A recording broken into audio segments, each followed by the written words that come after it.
Because when you get out of your comfort zone and everything that you know, you're just more in connect with yourself. Yeah, it just changed me a lot, all these places, because it opens you up to a different culture. This is Collective Drift. I'm your host, Erica Vernay Knowles. This platform was created to celebrate all women, the beauty of their cultures, and international travel experiences. Welcome to Collective Drift. Hi, everyone. I'm here with Beatriz Chachamovits, and she is an artist and sculptor. Mm-hmm. She creates these beautiful ceramic sculptures of marine biology, predominantly coral reef life, I would say, but really focusing on endangered species. How would you define Beatriz? I would define myself as a completely obsessed person about the ocean, and a person that is worried and understands the immediacy that we need to take care of the ocean. So that's why I concentrated all of my artwork and also my life in that sense, because by studying the coral reefs, I understood the behavior of people towards the ocean and how we discard things, how the pollution has got there, and what are the how corals are responsible for holding back all of the things that can happen with sea level rise, with erosion, with the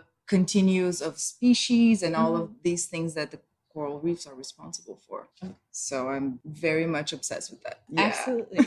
Gotcha. Yeah. I mean, well, definitely sea level rise is important. And then you're also from Brazil. I am. So tell me how you would define your culture. Well, Brazilian people are amazing. They are so uplifting. We are a happy people. We are always open to conversations, to know new people and to adventures. And because I'm from São Paulo, and my city is one of the most cultural cities in all of Latin America. Yeah. So it's gigantic. It has all the opportunities. It has everything that you can imagine in the cultural scene. Right. It's very diverse and it can open a lot of your mind to understanding the difference between everyone, because Brazil is one of the most mixed countries in the world. Right. So that also gives me an understanding of cultural backgrounds. Right. So we have all the colors, all the flavors, everything that is on the world. People sometimes ask me, oh, so you don't look Brazilian. Right. But then I go to them and I say, so what is the Brazilian look? Right. Because Brazil is everyone. And so I'm just a little part of it, but everyone could be Brazilian. I mean, you could be Brazilian. Absolutely, right. Yeah. So I think our culturally background, Brazil is a mix between indigenous people, African people, and European people. So it just gives you an amplitude of like people in the world. So it gives you also an openness to understanding other people and the diversity of the world. Absolutely. Which I love. And I always miss that. I mean, just having a mix of people, like different people all around. Miami gave me this view of like how we can be, and just made me feel at home because of this. Absolutely. Because it's so diverse as well. Yeah, it's right similar in terms of that diversity. But I think I went to Sao Paulo, and from my experience there, I think there's much more of a melting than a melting of cultures where everyone kind of hangs out together. I think in Miami, it's diverse, but it's much more separate. Niche. It's more of a stew, and people say, or a salad, than a melting pot. I think Brazil is much more of a melting pot. It does have its issues, of course, with... I mean, nowadays, because of all our political situation, people are actually growing further apart of everyone, because there are the identities of each component, and everyone is fighting for their safety, for their money, for their security, and for having a space. And right now it's a little bit complicated in Brazil because of the political situation. So for the culture people, for the people who works in the area of culture and arts and entertainment, everything is just falling apart. So that's been happening, and that divides, which is not ideal. Absolutely. No, it's not. It's like I said, people are trying to grasp onto everything. So when people begin to do that, it's like, let me identify here with my people, and we deserve this and you don't deserve that. And you have this and I don't have it. I need it. And it's just, I mean, it's happening here. It happens everywhere in the world. And it's like, hey, we are the same. We're still one people, and we come from one place, and we've just kind of dispersed all over the world. Exactly. But we have a lot of similarities, but we also have differences that we should celebrate. Yes, but celebrate together, because the difference, that makes it all. Absolutely. Imagine if everyone was the same. How boring would that be? It would be extremely boring. Right. Like, exactly. Extremely boring. You wouldn't learn, you wouldn't evolve. So I want to tap into like the woman that you grow up with and your ancestral background. So where does your family's roots come from before they came to Brazil? And with that mixing with being Brazilian, how has that influenced who you are?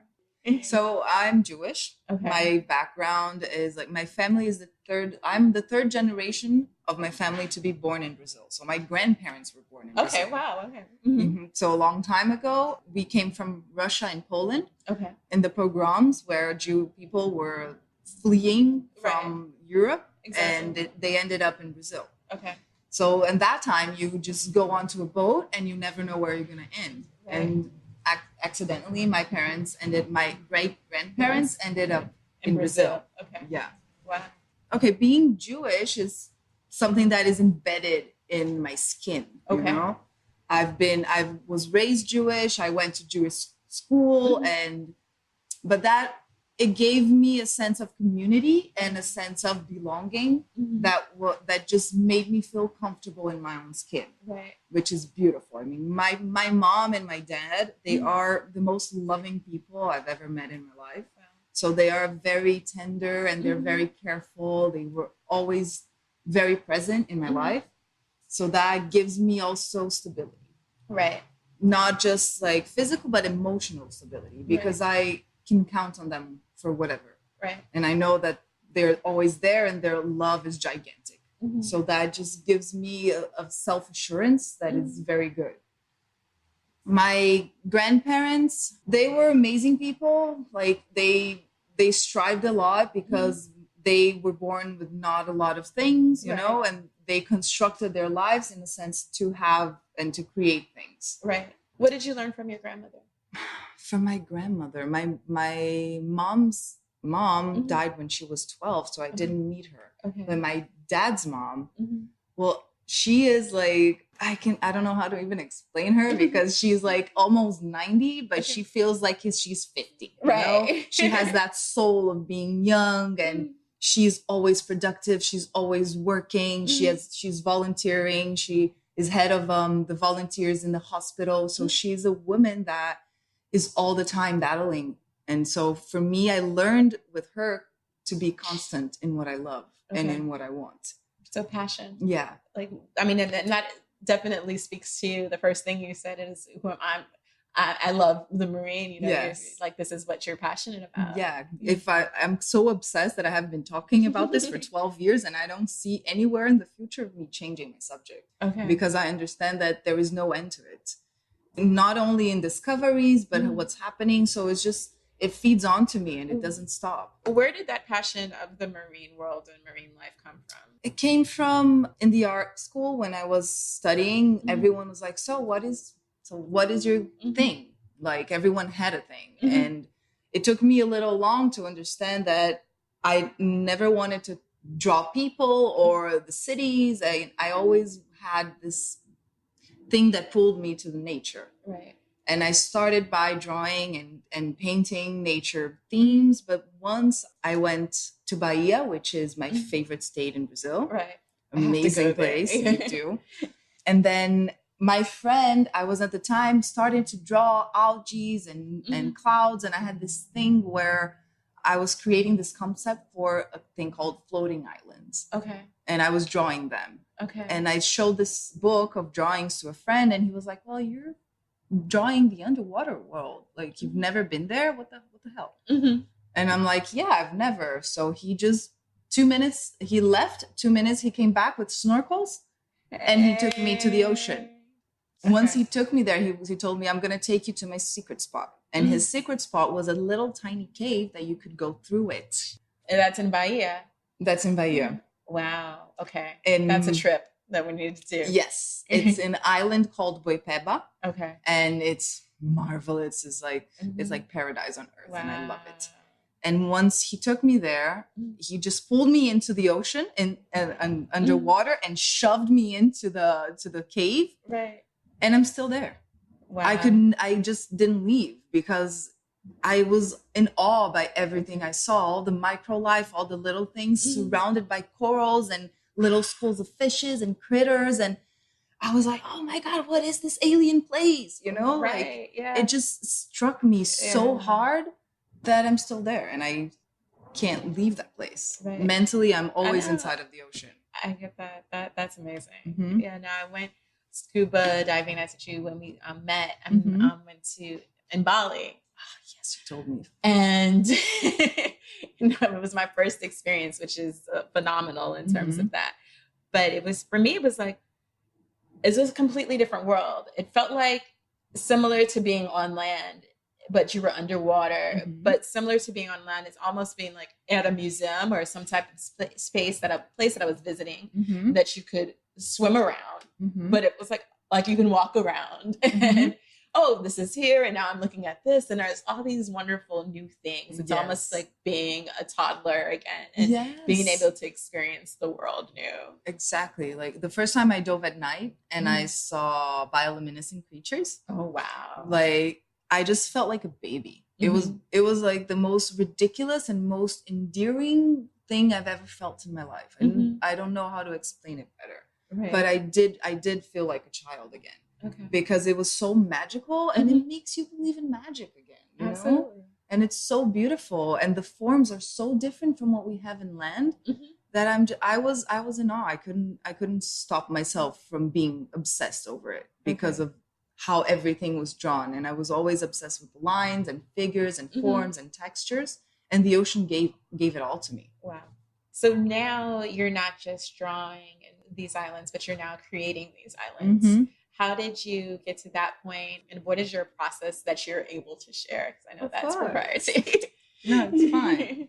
I mean, it took me a long time going into the ocean to understand how I would go about my practice. Okay. And just about, I started with this understanding of my imagination. Okay. Because you have to go a certain times to the ocean and do research so you can understand what's happening there. Right. So before I got to that place, I started to imagine things that would be real, or I could construct monsters and situations and forms and things that alludes to the ocean, but wasn't as specific as I am now. Right. So during this whole trajectory of my life, I went deeper and deeper in the understanding and the realness of species and the fauna and flora in the ocean. So that study gave me a base to start to create forms that are real. Okay. And then talk about these forms that are real and what's happening to them.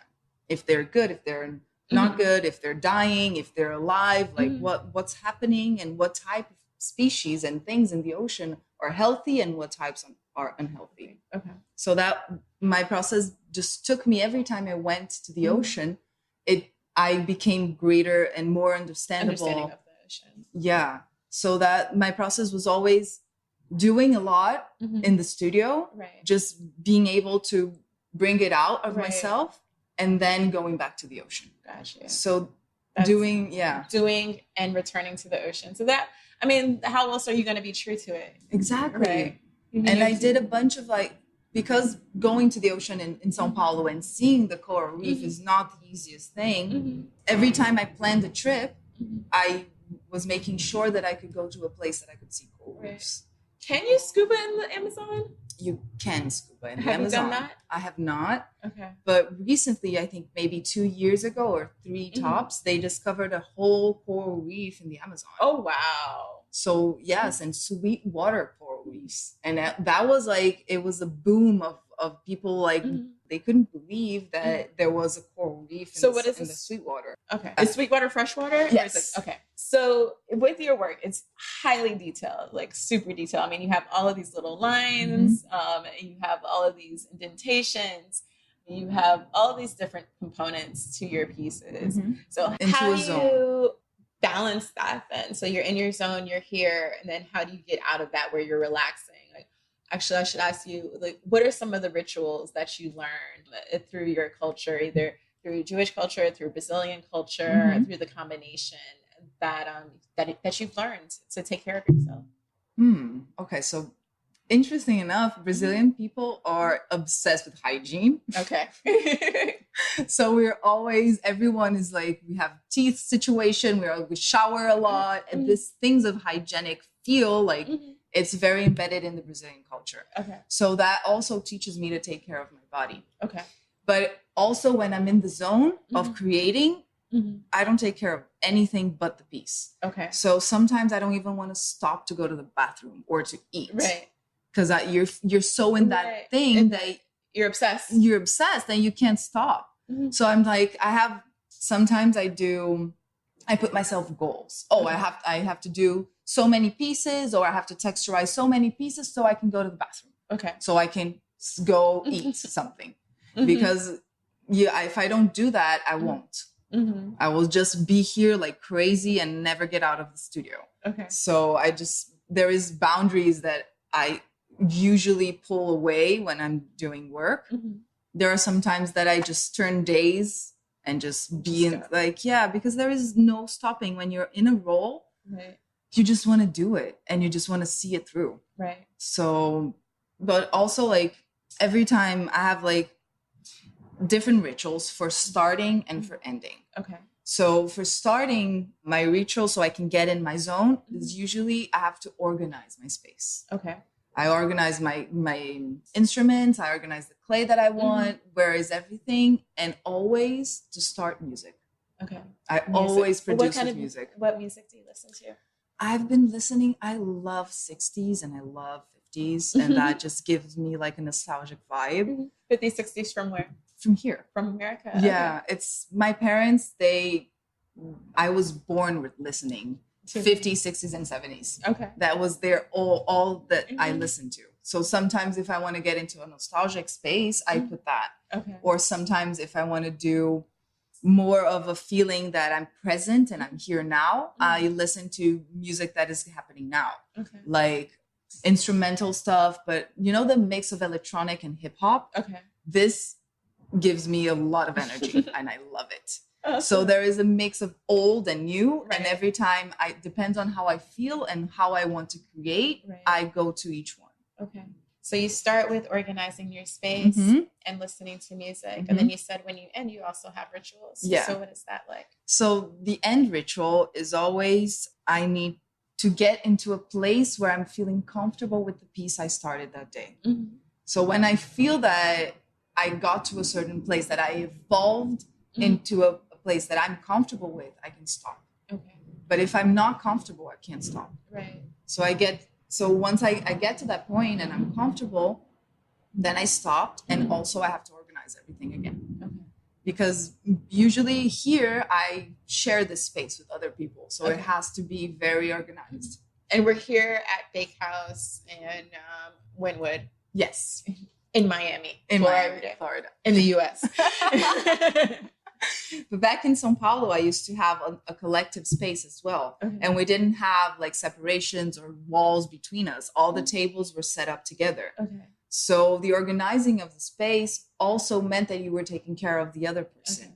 So that became a lot of my strategy to start and finish.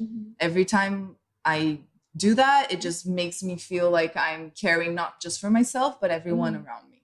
So speaking of Sao Paulo, if we were to go to Sao Paulo, where would you recommend that people visit in Sao Paulo? The center.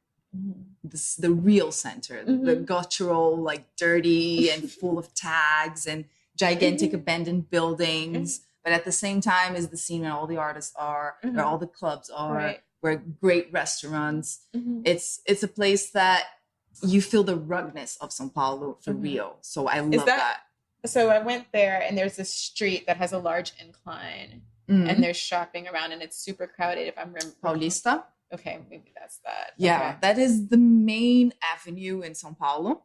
It's like it's like two hills, and it ends up in this big, full of buildings and museums. That is a very amazing place to go to. It's a tourist place. Okay, and But the center is, for me, the most real São Paulo you could ever see. Is that a place or is it like it's a neighborhood? It's a neighborhood. Okay. We call it's the center because São Paulo started there. Okay. And then it's the center and everything goes around it and expands from it. Awesome. It's also a place that you have to be very aware of your surroundings because São Paulo, you know, we have difficulties with violence and robbery and all that stuff. Right. But at the same time, it's so beautiful and old. Oh, it's absolutely. So it gives a lot of sense. I mean, of how São Paulo was born, because the city of São Paulo is a place where usually they don't maintain memory. So we had in Paulista Avenue, which was one of the biggest and first avenue to be constructed in São Paulo, it used to be full of antique mansions. Okay. And they tear it all down to create the buildings. And all of São Paulo, it's like that. It's a business-oriented city. Right. So there's constant change. There's constant change. But there is like that mini piece of the Amazon that sits in Sao Paulo, right? I can't remember the name of it. Yeah, there's a mall. It's across. When I was in Sao Paulo, I went to this mall, and then across the street from it, there's a piece of the Amazon that still exists in Sao Paulo.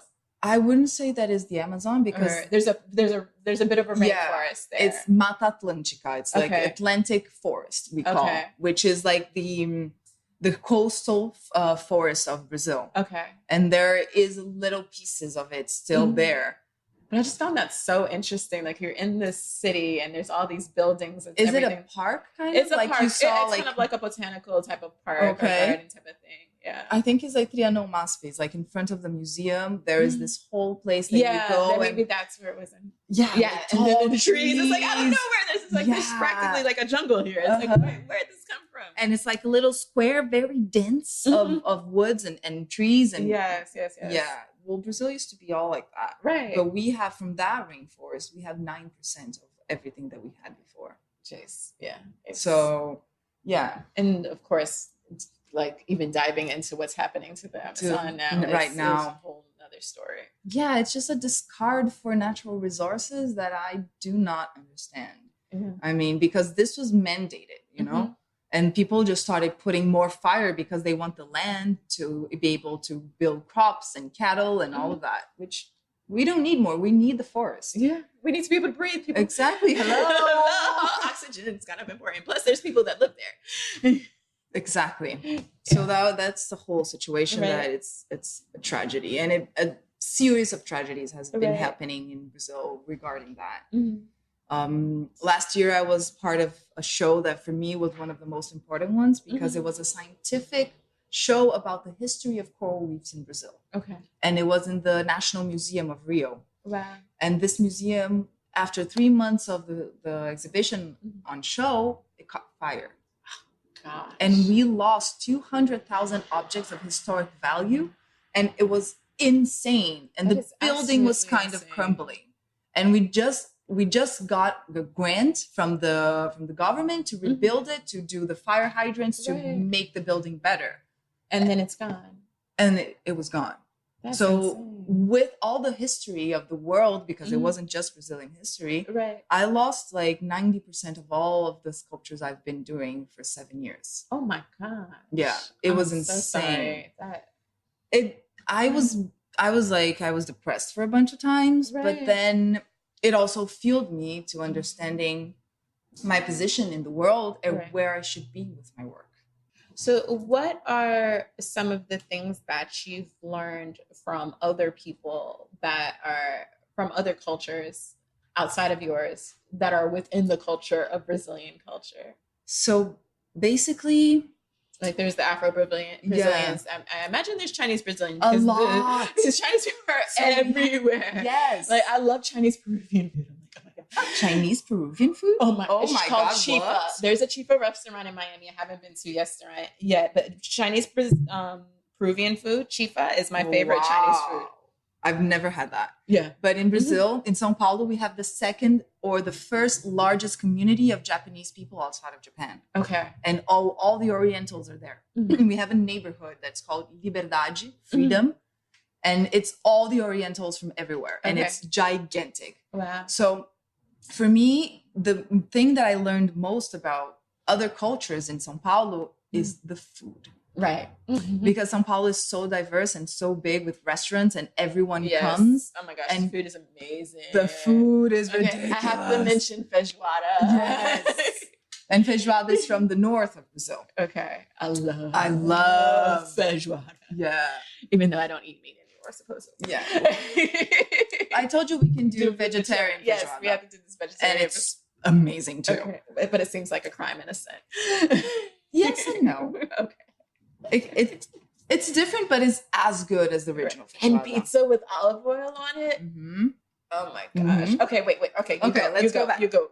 So the food is the thing that I learned more about other cultures. Even though I'm all the time with other people, it's so normal to have a diverse scene of people that it's not something that it's brought up. It's not a conscious thought. It's not a conscious thought. Exactly. It's not a conscious thought. We're just being present and being friends and being there. Right.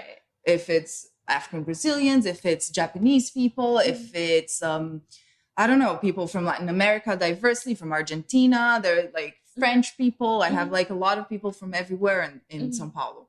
And in the past 5 to 7 years, São Paulo became a hub for people from other places. Before, we only heard Portuguese in the street. Really? Mm-hmm.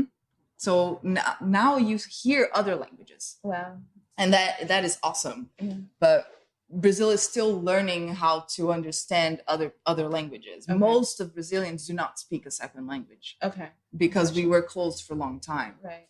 So being able to eat Peruvian food, Japanese food, Jewish food, Argentine, whatever food that you can imagine from wherever in the world, we have it. Wow. Polish, Russian, like everything, Greek, whatever, Mediterranean. Awesome. So for me, the thing that gave me a more understanding of the world was through food. Got you. And then in terms of the world and other places internationally, what has been your favorite experience in another country? Oof. I would say one of them that shaped me a lot in who I am today was living in Australia for 6 months when I was 15 to 16. Okay. I did an exchange program and I was studying in a public school. Okay. And it changed me a lot. Okay. Because before I was always like around Jewish people in a Jewish school, and I would go to the Jewish club and, when I was smaller. But then once I was in Australia, everything opened up. Right. And once I got back from Brazil, then all the diversity, I wanted that in my life. Wow. And I really made an effort so I could have that, because I think that it just adds up and just make you understand more the world and other people. You can it's easier. I mean, until I was maybe 12 or 13, I was always inside of the Jewish community. Right. And so once that egg opened, you're like, I was like, there's no going back. There is no going back. The world is amazing. Everyone is fantastic. Look at this diversity. What is this? Right. Because I was always in the same niche of people. Right. So I went to school with always the same people. It never changed. So once I was studying in a public school with a bunch of people from all around the world, I was like, man, this is what I want for my life. Wow. So I would say that in Australia, you gained this understanding and you opened up to the world. Right? Yes. It was like my brain split in two and opened to understanding the diversity of the world. The importance of it. And how much I want it. And how much I need it. And how much it fuels me also. Because being just in the same niche, it's not a way of living for me. I get it. Gotcha. Every time I left Brazil to live somewhere else, I chose somewhere with the beach. And it wasn't a conscious choice. I mean, Sydney was a beach. And then when I was 21 to 22, I went to live in Israel and Tel Aviv for 1.5 years. Oh, wow. And it was also by the beach. Right. So I could walk there very easily. What does the beach do for you? It puts me in a calm mood, because I feel that I'm very, like all the time anxious, and just like my energy is very high maintenance. Okay. So, and then when I go to the beach and I go to the ocean, it just calibrates me. Right. It just brings me to this level that I can breathe calmly, and it's different. I just feel I feel more in connection with myself. Absolutely. Wonderful. Yeah. What were the women like in Tel Aviv? So the women in Tel Aviv was one of the strongest type of women I've ever met, because not just because they all went through the army, but the history of Israel, the whole understanding and being part of that culture just makes you have an armor and be stronger. And that rubbed off on me a lot. I mean, meeting all these amazing women, so potent, so head forward, just like doing whatever they want. They didn't ask, they didn't, there's no permission, there's no patriarchy in that sense. Where in Brazil, it's completely different. So women in Brazil are compared to women in Tel Aviv? Or? That time. I mean, women in Brazil, we are softer. Okay. We are more mellow. We are like, chill. Yeah, and Tel Aviv women, they're pushing through. Okay. They're like, this is mine, and I'm gonna do this, and I don't care. And that made me understand also that I could be like that, and own up to all the things that I loved and I wanted to do. So that was one of the best things I got from Tel Aviv. I mean, just understanding how different cultures work. What was Tel Aviv like? Tel Aviv was amazing.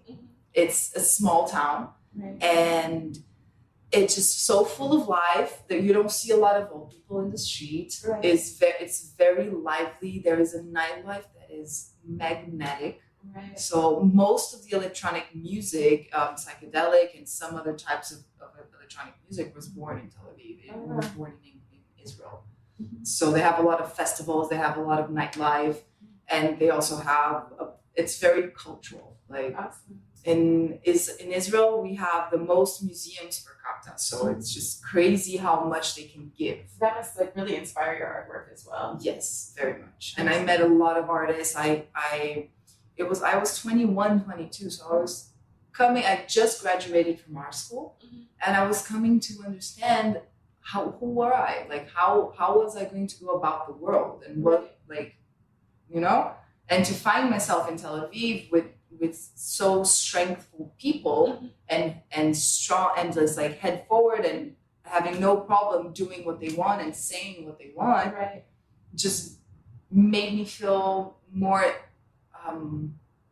it gave me an armor also. That you needed. Yeah. Because I was like a jelly. But now you got the jelly on the inside. Yes, the jelly is still here. But you can protect yourself. Yes, exactly. That's wonderful. So since you were 21, 22 at the time, you're older than when you were in Sydney. You mentioned the nightlife being great. Tell me about those experiences. Like, what was your favorite experience, your favorite nightlife experience in Tel Aviv? So I used to go out with one of my gay best friends, and he used to take me to gay parties, men party, and it was amazing because there was me and maybe other two girls. So, and they are so welcoming and so open that everything was insane. They used to lift you up and just like give you drinks, and everything was crazy. The parties were amazing, the music were amazing, and I don't know, they were so gentle and loving towards us because we there wasn't a lot of us in there. But my favorite, a lot of fun. Yes, it was. And in that time, I used to drink. Like, what was your favorite drink there? I used to have vodka with cranberry juice. A classic. Yes, but like, you don't even know where you are anymore. Exactly. And I haven't been drinking alcohol since then. Oh wow! So you went pretty hard there. Yeah, it was good, but it was good. Yes. Yeah. So my favorite punctual experience was this night where I started in this club with a gay party, and then I went to this underground secret small club that was amazing music playing. It was beautiful, so many gorgeous people, diversity of everything, and I had my first experience with another woman. Wow. How was that? It was amazing. It was amazing. What was she like? Gorgeous. She had like this gigantic curly hair. She was so voluptuous, completely different from me. And when she came up to me, I was like, is she hitting on me? I mean, what does she want? Like, how did she hit on you? I mean, you said the women there are pretty strong, so was she really aggressive? She came. She came at you. She came. I was at the bar or whatever, and she just came at me and just started to talk and just like started to come closer, and I was like, okay. Wonderful. Because she was so marvelous. I could it was mesmerizing. So I said yes. Okay. And it was gorgeous. But then I started with the men, then I got with her, and then I left with this other dude. I feel like you can almost write a movie about that. Yes, oh my God, that night was crazy. And it was beautiful. And I loved it. It just like imprinted in my brain because it also opened me to other opportunities and other experiences that I never had. Absolutely. It seems like both of you, these places that you have lived, have really transformed you and been like a Renaissance type of experience where you've been able to change and metamorphosize. That's amazing that you've been able to take really experience those places and be involved in them and evolve in them. Yes, right? Because when you get out of your comfort zone and everything that you know, you're just more in connect with yourself, and you have to be. Tel Aviv for me was a hustle type of place because I was working at a restaurant, painting in my free time and having to do all these things that I never did before. And it was beautiful. It just, it just changed me a lot, all these places, because it opens you up to a different culture. So you have to be more generous with yourself. So Tel Aviv seems like that was just an absolute wonderful experience for you. If you had to ask a question to women in general, any woman, what would you ask them? I would ask them what makes them stronger. Because all these things that I went through in my life and all these experiences just gave me so much of an idea and understanding that I should honor who I am and what I love and how I love things and how I do things. So that's what I want for every woman. I want them to feel as strong as they can be. Awesome. I mean, that's quite interesting. I interviewed another artist. Her name is Dita, and her question was, when did you discover that you were powerful? So it seems like you discovered that in Tel Aviv. Totally, 100%. It was like a punch in my face that just made me stronger, But then it also caressed me, so it was crazy, very paradoxical. Very paradoxical. And then my last question, what is a woman?